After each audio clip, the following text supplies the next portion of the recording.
ನಮಸ್ಕಾರ.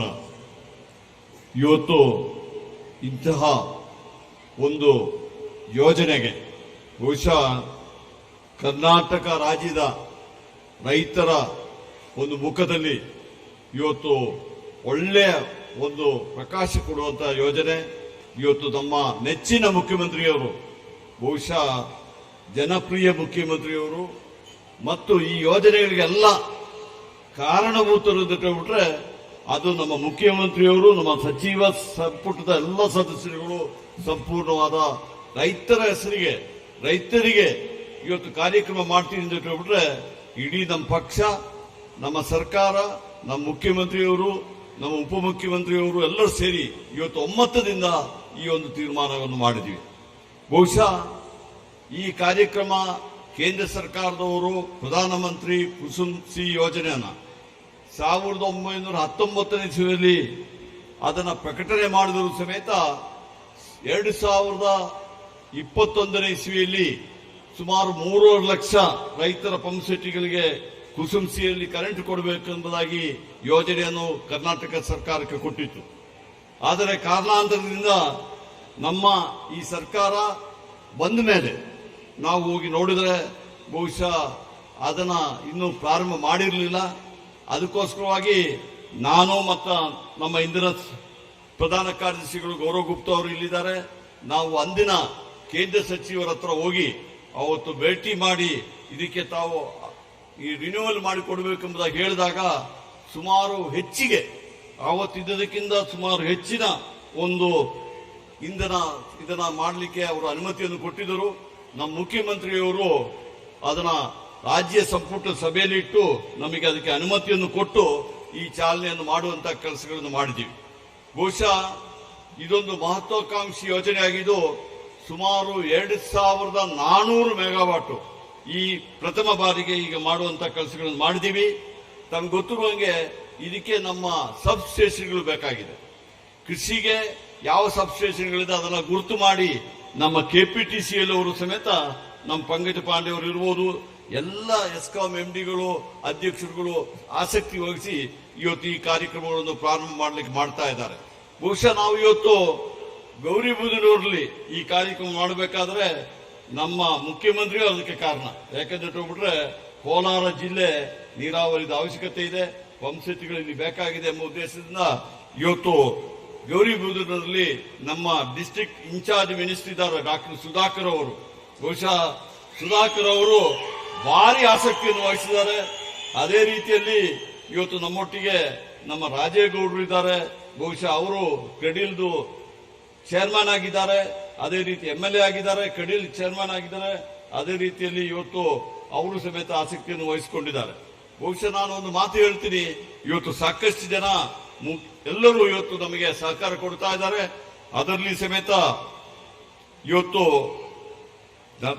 ಈ ಒಂದು ಯೋಜನೆಗೆ ನಮ್ಮ ಈ ಕ್ಷೇತ್ರದ ಶಾಸಕರು, ಬಹುಶಃ ನಾವು ಗೌರಿಬಿದನೂರಿನಲ್ಲಿ ಮಾಡಬೇಕಾದ್ರೆ ನಾವು ಹಿಂದೆ ಮುಂದೆ ಅದರ ವಿಚಾರ ಯೋಚನೆ ಮಾಡಲೇ ಇಲ್ಲ.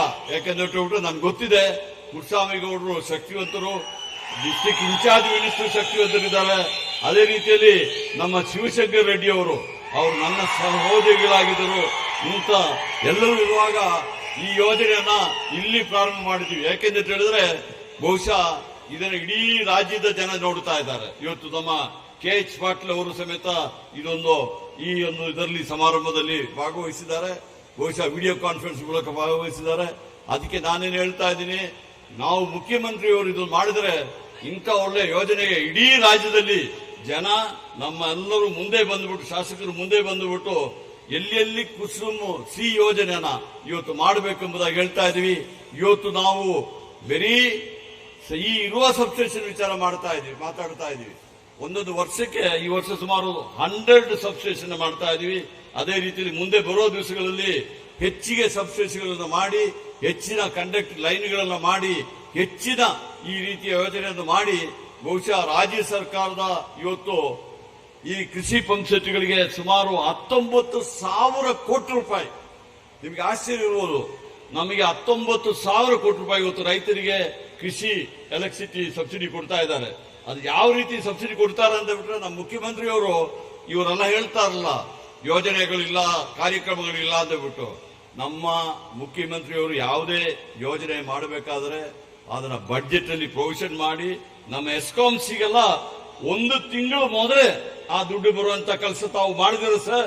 ನಾವೆಲ್ಲ ತಮಗೆ ಅಪಾರಿ ಆಗಿದ್ದೀವಿ ಎಂಬ ಮಾತನ್ನು ಈ ಸಂದರ್ಭದಲ್ಲಿ ಹೇಳ್ತಾ ಇದ್ದೀವಿ.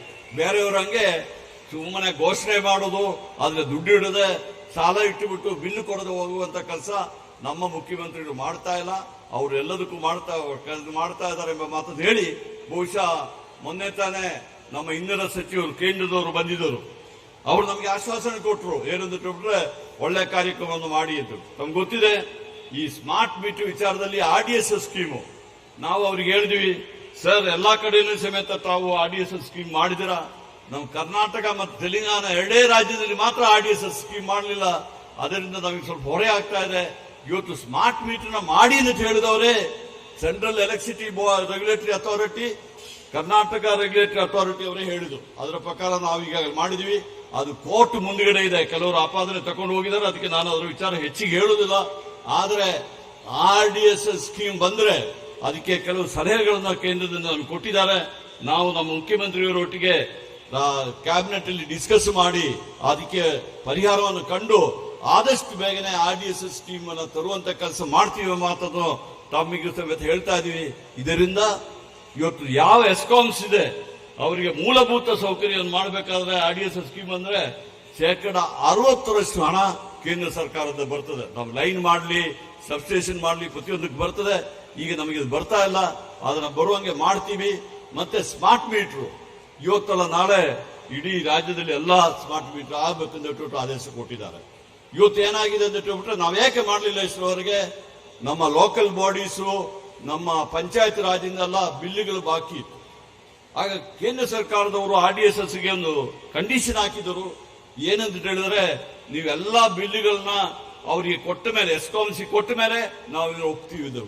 ಅದಕ್ಕೆ ನಾವು ಮೊನ್ನೆ ಅವರಿಗೆ ಕೇಂದ್ರ ಸಚಿವರಿಗೆ ಹೇಳಿದ್ವಿ, ಸರ್ ಅದು ಕೊಡ್ಲಿಕ್ಕೆ ಕಷ್ಟ ಆಗ್ತದೆ, ನಾವು ಕೊಡಬೇಕು, ನಾವಿದ್ದೀವಿ, ನಾವು ಎಲ್ಲಾ ಎಸ್ಕಾಮ್ಸ್ ಡ್ಯೂಸ್ ಮಾಡಲಿಕ್ಕೆ ನಮ್ಮ ರಾಜ್ಯ ಸರ್ಕಾರ ಈಗಾಗಲೇ ಕ್ರಮ ತಗೊಳ್ತಾ ಇದೀವಿ. ಆದ್ರೆ ನಮಗೆ ಸಮಯಾವಕಾಶ ಬೇಕೆಂದು ಹೇಳೋದಕ್ಕೆ ಅವರೊಂದು ಸಲಹೆ ಕೊಟ್ಟಿದ್ದಾರೆ. 2% ಸೆಸ್ ಹಾಕಿ ಹರಿಯಾಣದಲ್ಲಿ ಅದೇ ತರ ಮಾಡಿದೀವಿ. ಆ ಸೆಸ್ನ ಸಪರೇಟ್ ಆಗಿ ಇಟ್ಟು ಡ್ಯೂಸ್ ಕೊಡಿ. ಆದ್ರೆ ಒಂದು ಕಂಡೀಷನ್ ಏನಂತ ಹೇಳ್ಬಿಟ್ರೆ, ಇನ್ನು ಹೊಸದಾಗಿ ತಾವು ಎಲೆಕ್ಟ್ರಿಸಿಟಿ ಕೊಡಬೇಕಾದ್ರೆ ಅದು ಪ್ರೀಪೇಯ್ಡ್ ಎಲೆಕ್ಟ್ರಿಸಿಟಿ ಆಗಿರ್ಬೇಕೆಂಬ ಗವರ್ಮೆಂಟ್ ಆಫೀಸ್ ಇರ್ಬೋದು, ಪಂಚಾಯತ್ ಇರ್ಬೋದು, ಮುನ್ಸಿಪಾಲಿಟಿ ಇರ್ಬೋದು, ಇರಿಗೇಷನ್ ಡಿಪಾರ್ಟ್ಮೆಂಟ್ ಇರ್ಬೋದು, ನೀವು ಪ್ರೀಪೇಯ್ಡ್ ಮಾಡಿ ಕೊಡಿ ಎಂಬ ಮಾತನ್ನು ಹೇಳಿದ್ದಾರೆ. ಬಹುಶಃ ಈ ಮುಂದೆ ಬರುವ ದಿವಸಗಳಲ್ಲಿ ಅದರ ಮಾಡ್ತೀವಿ ಎಂಬ ಒಂದು ಭರವಸೆಯನ್ನು ಕೊಡ್ಲಿಕ್ಕೆ ನನಗೆ ಕೊಡ್ಲಿಕ್ಕೆ ಆಗೋದಿಲ್ಲ. ಮುಖ್ಯಮಂತ್ರಿಯವರು ಮತ್ತೆ ಕ್ಯಾಬಿನೆಟ್ ಆ ಡಿಸಿಷನ್ ತಗೋಬೇಕಾಗಿದ್ದರಿಂದ ಮುಖ್ಯಮಂತ್ರಿಯವರು ಮತ್ತೆ ನನ್ನ ಕ್ಯಾಬಿನೆಟ್ ಸಹೋದರಿಗಳಲ್ಲಿ ನಾನು ಮನವಿ ಮಾಡ್ತೀನಿ, ದಯವಿಟ್ಟು ನೀವು ಇದನ್ನು ಒಪ್ಪಿ RDSS ಬರುವಂಗೆ ಕೆಲಸ ಮಾಡಬೇಕೆಂಬುದಾಗಿ ಹೇಳ್ತಾ ಇದೆ. ಇದೇ ರೀತಿಯಲ್ಲಿ ನಮ್ಮ ಸುಬ್ಬಾರೆಡ್ಡಿ ಅವರು ಸಮೇತ ಇಲ್ಲಿದ್ದಾರೆ, ನಮ್ಮ ಬಾಗೇಪಲ್ಲಿ ಶಾಸಕರು. ಮತ್ತೆ ಈಗ ನಮ್ಮ ಪ್ರದೀಪ್ ಈಶ್ವರ್ ಅವರು, ನಮ್ಮ MLCಗಳು ಅನಿಲ್ ಕುಮಾರ್ ಇದ್ದಾರೆ, ಎಲ್ಲ ಬೇರೆ ಬೇರೆ DT ಶ್ರೀನಿವಾಸ್ ಅವರಿದ್ದಾರೆ, MLCS DT ಶ್ರೀನಿವಾಸ್ ಅವರಿದ್ದಾರೆ. ಅದೇ ರೀತಿಯಲ್ಲಿ ನಮ್ಮ ITBT ಕಾರ್ಯದರ್ಶಿಯಾದ ಏಕರೂಪ್ ಕೌರ್ ಅವರು ಇದ್ದಾರೆ. ಎಲ್ಲದಕ್ಕಿಂತ ಮಂಜುಳಾ ಅವರು ಇದ್ದಾರೆ. ಎಲ್ಲ ಜನಪ್ರತಿನಿಧಿಗಳಿಗೂ ಸಮೇತ ಎಲ್ಲ ಜಿಲ್ಲಾ ಪಂಚಾಯತ್ ಇರ್ಬೋದು, ಮುನ್ಸಿಪಾಲಿಟಿ ಇರ್ಬೋದು, ಅವರೆಲ್ಲ ಸಹಕಾರ ಕೇಳ್ಕೊಂಡು, ಎಲ್ಲದಕ್ಕಿಂತ ಮಿಗಿಲಾಗಿ ನಮ್ಮ ಮಾಧ್ಯಮದ ಮಿತ್ರರು, ಮಾಧ್ಯಮದಲ್ಲಿ ನಮಗೆ ಪ್ರಚಾರ ಬಂದ್ರೆ ನಮಗೆ ಇದು ಬರೋದು. ಇವತ್ತು ಲ್ಯಾಂಡು, ನಾವು ಸರ್ಕಾರಿ ಲ್ಯಾಂಡ್ ಎಲ್ಲಿದ್ದರೂ ಸಮೇತ ಅದು ಫ್ರೀ ಆಗಿ ಕೊಡಿ ಎಂಬುದಾಗಿ ಈಗಾಗಲೇ ನಮ್ಮ ಕ್ಯಾಬಿನೆಟ್ ಅಲ್ಲಿ ಮುಖ್ಯಮಂತ್ರಿಗಳು ಆದೇಶ ಕೊಟ್ಟಿದ್ದಾರೆ. ಆದ್ರೆ ಎಲ್ಲಾ ಕಡೆ ನಮಗೆ ಲ್ಯಾಂಡ್ ಸಿಗ್ತಾ ಇಲ್ಲ. ಆದ್ರಿಂದ ಖಾಸಗಿ ಲ್ಯಾಂಡ್ ಇದ್ದರೂ ಸಮೇತ 1 ಎಕರೆಗೆ 25,000 ರೂಪಾಯಿ ಪ್ರಕಾರ ಕೊಡಬೇಕು ಅಂತ ಮಾಡಿದ್ವಿ. 2 ವರ್ಷಕ್ಕೆ ಅದು ಹೆಚ್ಚಿಗೆ ಮಾಡ್ತಾ ಇದ್ವಿ. ಈಗ ಮೊನ್ನೆ ತಾನೇ ನಾವು ಇದಕ್ಕೆ ಹೋಗಿದ್ವಿ, ಪಾವಗಡಕ್ಕೆ ಹೋದಾಗ ಬಹುಶಃ ಇಡೀ ಹಿಸ್ಟ್ರಿಯಲ್ಲಿ ಪಾವಗಡದಂತ ಒಂದು ಸೋಲಾರ್ ಪಾರ್ಕ್ ಬರಲೇ ಇಲ್ಲ. ಆ ಸೋಲಾರ್ ಪಾರ್ಕ್ ನೋಡಿದ್ರೆ ನಾನು ಹೋಗಿದೆ. ನಮ್ಮ ಶಿವಕುಮಾರ್ ಅವರು ಡೆಪ್ಯೂಟಿ ಚೀಫ್ ಮಿನಿಸ್ಟರ್ ಬಂದಿದ್ದರು. ಮುಖ್ಯಮಂತ್ರಿ ಸಿದ್ದರಾಮಯ್ಯ ಇದ್ದಾಗ, ಮತ್ತೆ ಎನರ್ಜಿ ಮಿನಿಸ್ಟರ್ ಡೆಪ್ಯೂಟಿ ಶಿವಕುಮಾರ್ ಇದ್ದಾಗ ಡೆಪ್ಯೂಟಿ ಚೀಫ್ ಮಿನಿಸ್ಟರ್ ಆಗಿರ್ಲಿಲ್ಲ, ಆಗ ಎನರ್ಜಿ ಮಿನಿಸ್ಟರ್ ಆಗಿದ್ದರು. ಅಲ್ಲಿ ನಾವು ಹೋದಾಗ ರೈತರು ಬಂದು ನಮಗೆ ಒಂದು ಮಾತು ಹೇಳ್ತಾರೆ, ನೀವು 10,000 ಎಕರೆ ನಾವು ಕೊಟ್ಟಿದ್ದೀವಿ, ನಿಮಗೆ ಇನ್ನೊಂದು 10,000 ಎಕರೆ ಕೊಡ್ಲಿಕ್ಕೆ ರೆಡಿ ಇದೆ. ನೀವು ಎಲ್ಲಿಯಾದ್ರೂ ಕೇಳಿದ್ರ? ರೈತರೇ ಬಂದುಬಿಟ್ಟು, ಯಾಕೆ ನಾವು ಅವ್ರ ಲ್ಯಾಂಡ್ ಪರ್ಚೇಸ್ ಮಾಡ್ತಾ ಇಲ್ಲ, ಲೀಸಿಗೆ ತಗೊಳ್ತಾ ಇದೀವಿ. ವರ್ಷ ಲೀಸ್ ಕೊಡ್ತೀವಿ ಅವರಿಗೆ. ಆ ಲೀಸ್ ಆದ್ಮೇಲೆ ಲ್ಯಾಂಡ್ ಅವರಿಗೆ ವಾಪಸ್ ಹೋಗ್ತದೆ. ಆ ಉದ್ದೇಶದಿಂದ ಇನ್ನೊಂದು 10,000 ಮಾಡಲಿಕ್ಕೆ ಈಗಾಗಲೇ ನಮ್ಮ ಡ್ರಾಫ್ಟೆ ರಾಜೇಗೌಡರು, ನಮ್ಮ MD ಅವರು ಎಲ್ಲ ಈಗಾಗಲೇ ಕ್ರಮ ತಗೊಳ್ತಾ ಇದ್ದಾರೆ. ಬಹುಶಃ ಆ ಕಾರ್ಯಕ್ರಮ ಸಮೇತ ಮಾಡ್ತೀವಿ. ಅದ್ರಲ್ಲಿ ವಿಶೇಷ ಏನಂತ ಹೇಳಿದ್ರೆ, ನಾವು ಹೋದಾಗ ಮುಖ್ಯಮಂತ್ರಿಯವರೇ ತಾವೊಂದು ಮಾವಿನ ಗಿಡ ಅಲ್ಲಿ ನಟ್ಟಿದ್ದೀರಾ ಸರ್, ತಾವೊಂದು ಮಾವಿನ ಗಿಡ ನಟ್ಟಿದ್ದೀರಾ ಪಾವಗಡದಲ್ಲಿ, ಆ ಸೋಲಾರ್ ಇದರಲ್ಲಿ. ಈಗ ಅದು ಕಾಯಿ ಬಂದ್ಬಿಟ್ಟು ಹಣ್ಣಾಗಿದೆ, ಮುಖ್ಯಮಂತ್ರಿಯವರೇ ಬಂದ್ಬಿಟ್ಟಿದ್ದಾರಂತ, ಇದು ಮಾಡ್ಬೇಕು ನೋಡ್ಬೇಕು ಎಂಬುದಾಗಿ ಆ ಗ್ರಾಮಸ್ಥರು ನಮ್ಮಲ್ಲಿ ಬೇಟಿಗೆ ಇಟ್ಟಿದ್ದಾರೆ. ನೀವು ಹೋಗಿ ನಿಮ್ಮ ಕೈಯಲ್ಲಿ ಏನ್ ಕೆಲಸ ಮಾಡಿದ್ರೆ ದಯವಿಟ್ಟು ನಾವು ನಿಮ್ಮನ್ನು ಕರಿತೀವಿ, ನೀವು ಅಲ್ಲಿ ಬರಬೇಕು ಎಂಬುದಾಗಿ ತಮ್ಮಲ್ಲಿ ಕೇಳ್ಕೊಂಡು, ನಮ್ಮ ಪುಟ್ಟಸ್ವಾಮಿಗೌಡರು ಬಹುಶಃ ಇವತ್ತು ಈ ಯೋಜನೆ ಮಾಡ್ತಾ ಇದ್ದೀವಿ. ಬಹುಶಃ ಅವರು ಈ ಜಿಲ್ಲೆಗೆ ಬರಬೇಕಾದ್ರೆ ಬಹುಶಃ ಸರಿ ಇರ್ಬೋದು, ಅವರು ಸೋಲಾರ್ ಪಾರ್ಕ್ ಮಾಡಲಿಕ್ಕೆ ಬಂದವರು. ಅವರು ಇವತ್ತು ಅವರು ಸಮೇತ ಸಾಕಷ್ಟು ಮಾಡ್ತಾ ಇದ್ದಾರೆ. ನಾನೊಂದು ಮಾತು ಹೇಳ್ತೀನಿ, ಇವತ್ತು ನಾವು ಸೂರ್ಯ ದೇವರನ್ನ ಪ್ರತಿಯೊಬ್ಬರು ನಾವು ನಮಸ್ಕಾರ ಮಾಡ್ತೀವಿ, ಪೂಜೆ ಮಾಡ್ತೀವಿ. ಇವತ್ತು ಸೂರ್ಯ ನಮಗೆ ಇಷ್ಟೊಂದು ನೇಚರಲ್ ಆಗಿ ಇಂಥ ಎಲೆಕ್ಟ್ರಿಸಿಟಿ ಕೊಡ್ತಾ ಇದ್ದಾರೆ, ನಾವು ಅದನ್ನು ಉಪಯೋಗಿಸ್ಕೊಳ್ಳೋಣ ಎಂಬ ಮಾತನ್ನು ಈ ಸಂದರ್ಭದಲ್ಲಿ ಹೇಳಿ, ಬಹುಶಃ PM ಸೂರ್ಯಗೌಡರು ನಮ್ಮಲ್ಲಿ ಬೇಡಿಕೆ ಕಡಿಮೆ ಆಗಿದೆ. ಯಾಕಂದ್ರೆ ಬಿಟ್ರೆ ನಾವು ಗೃಹಜ್ಯೋತಿ ಕಾರ್ಯಕ್ರಮ ಕೊಡ್ತಾ ಇದೀವಿ, 200 ಮೀಟರ್ ತನಕ ಅವರಿಗೆಲ್ಲ ಫ್ರೀ ಕೊಡ್ತಾ ಇದೀವಿ. ಅದರಿಂದ ಸೂರ್ಯಗರಿಗೆ ಹೆಚ್ಚಿಗೆ ಬೇಡಿಕೆ ಬರ್ತಾ ಇಲ್ಲ. ಆದರೂ ನಾನು ತಮ್ಮಲ್ಲಿ ವಿನಂತಿ ಮಾಡ್ತೀನಿ, ಪ್ರತಿಯೊಬ್ಬರು ಮನೆ ಮೇಲೆ ಸೂರ್ಯಗರ್ ಹಾಕೋಬೇಕು. ಯಾಕಂದ್ರೆ ಬಿಟ್ರೆ ನಿಮಗೆ ಹೆಚ್ಚಿಗೆ ಉತ್ಪಾದನೆ ಬಂದ್ರೆ ನಮ್ಮ ಎಸ್ಕಾಮ್ಸಿ ಕೊಡಬಹುದು. ರಾತ್ರಿ ಹೊತ್ತು ನಾವು ಎಸ್ಕಾಮ್ಸ್ ಅವ್ರು ನಿಮಗೆ ಕೊಡ್ತೀವಿ, ಹೆಚ್ಚಿಗೆ ಬಂದ್ರೆ ಅದಕ್ಕೆ ದುಡ್ಡು ಸಮೇತ ಕೊಡ್ತೀವಿ ಎಂಬ ಮಾತನ್ನು ಈ ಸಂದರ್ಭದಲ್ಲಿ ಹೇಳಿ, ಅದು ಸಮೇತ ತಾವು ಹೆಚ್ಚಿಗೆ ಪ್ರಯೋಜನ ಪಡಿಬೇಕೆಂಬುದಾಗಿ ಹೇಳಿ, ಬಹುಶಃ ನಾನು ನನ್ನ ಮಾತಲ್ಲಿ ಮುಖ್ಯಮಂತ್ರಿ ಅವರಿಗೆ ನಾನು ಎಷ್ಟೇ ಹೇಳಿದ್ರು ಮಾತಲ್ಲಿ ಮುಗಿದಿಲ್ಲ. ಅದರಿಂದ ನಿಮಗೆ ಅನಂತ ಅನಂತ ಅನಂತ ಧನ್ಯವಾದಗಳನ್ನು ಹೇಳಿ, ಈ ರೈತರ ಒಂದು ಮುಖ ನೋಡ್ಲಿಕ್ಕೆ ಹಸನವಾದ ಮುಖ ನೋಡ್ಲಿಕ್ಕೆ ಅವಕಾಶ ಮಾಡಿಕೊಡ್ಲಿಕ್ಕೆ ತಮಗೆ ವಂದಿಸಿ, ವೇದಿಕೆ ಮೇಲೆ ಇರುವವರ ಎಲ್ಲರಿಗೂ ನಾನು ವಂದಿಸಿ, ಮುಖ್ಯವಾಗಿ ಇಲ್ಲಿ ಬಂದವರು ತಾವು ಇಷ್ಟು ಹೊತ್ತು ತಾವೆಲ್ಲ ಇದ್ದೀರಾ, ನಮಗೆ ಹೆದರಿಕೆ ಆಗ್ತದೆ. ಏನಂದ್ರೆ ಹೆಚ್ಚು ಜನ ಬಂದುಬಿಟ್ರೆ ನಾವು ಸ್ಟಾಂಪೇಡ್ ಆಗ್ತದೆ ಅಂತ ಹೇಳ್ಬಿಟ್ಟು ನಾವು ಏನ್ ಹೇಳ್ತಾರೆ, ಮುಖ್ಯಮಂತ್ರಿ ಹೋದಲ್ಲೆಲ್ಲ ಜಾಸ್ತಿ ಜನ ಬರ್ತಾರೆ, ಸ್ಟಾಂಪೇಡಿಗೆ ಬಿಟ್ಟು ಆಗಬಾರ್ದು ಉದ್ದೇಶದಿಂದ ಇವತ್ತು ಆದರೂ ಇಷ್ಟೊಂದು ಹೆಚ್ಚಿನ ಸಂಖ್ಯೆಯಲ್ಲಿ ತಾವೆಲ್ಲ ಬಂದಿದ್ದೀರಾ, ನಮಗೆಲ್ಲ ಒಳ್ಳೇದಾಗಲಿ ಎಂಬುದಾಗಿ ಮಾತನ್ನು ಹೇಳಿ, ಮಾಧ್ಯಮದವರಿಗೆ ನನ್ನ ವಂದನೆಗಳನ್ನು ಹೇಳಿ ನನ್ನ ಮಾತುಗಳನ್ನು ಮುಗಿಸ್ತೀನಿ. ಜೈ ಹಿಂದ್, ಜೈ ಕರ್ನಾಟಕ. ಸರ್ಕಾರವು ಉಳಿಯಬೇಕು, ಸಾರ್ವಜನಿಕರು ಬೆಳೆಯಬೇಕು, ಬೆಳಗಬೇಕು. ಇದು ಸನ್ಮಾನ್ಯ ಸಚಿವರಾದ KJ ಜಾರ್ಜ್ ಅವರ ಅಭಿಮತವಾಗಿತ್ತು. ಅವರ ಅಭಿಮತಕ್ಕಾಗಿ ಅನಂತ ವಂದನೆಗಳನ್ನು ಚಪ್ಪಾಳೆಗಳ ಮುಖೇನ ಅರ್ಪಿಸೋಣ. ಪ್ರೀತಿಯ ಬಂಧುಗಳೇ, ಇನ್ನು ಚಿಕ್ಕಬಳ್ಳಾಪುರ ಜಿಲ್ಲಾ ಉಸ್ತುವಾರಿ ಸಚಿವರು ಮಾನ್ಯ ಉನ್ನತ ಶಿಕ್ಷಣ ಸಚಿವರಾದ ಡಾಕ್ಟರ್ MC ಸುಧಾಕರ್ ಅವರು ಹೆಚ್ಚಿನ ವಿಡಿಯೋಗಳಿಗೆ ಪ್ರತಿಧ್ವನಿ ಯೂಟ್ಯೂಬ್ ಚಾನೆಲ್ ಸಬ್ಸ್ಕ್ರೈಬ್ ಮಾಡಿ, ಬೆಲ್ ಐಕಾನ್ ಕ್ಲಿಕ್ ಮಾಡಿ.